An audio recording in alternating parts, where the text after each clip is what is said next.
Tony Best, New York Carib News and the Nation of Barbados. Mr. Prime Minister, did you discuss at all the question of debt in the context of the international financial institutions, the restructuring of debt for countries like yours in Guyana, Trinidad and Tobago, and Barbados? Yes, the question of debt was raised. As should be known, most of the countries of the Caribbean have been operating under a tremendous debt burden. This has served to stifle the rate and levels of our own developmental processes.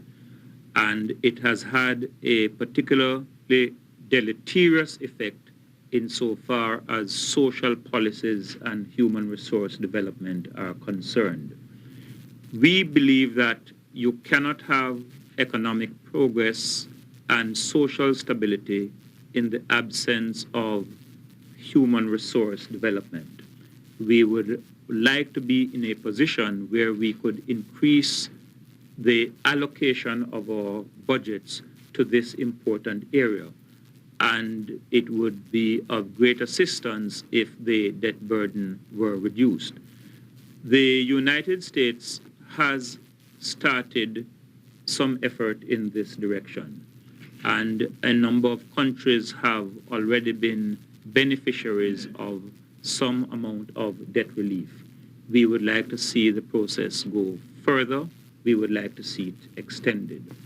We also raised the question as to whether the present categorization of countries as medium-level development countries based on per capita income levels is indeed a fair and appropriate test, because what that means very often is that countries, just when they have taken off and need that additional support to soar into the skies on their own wings and on an independent basis, are really denied the resources that, if they were provided sufficiently and on a timely basis, would make the difference.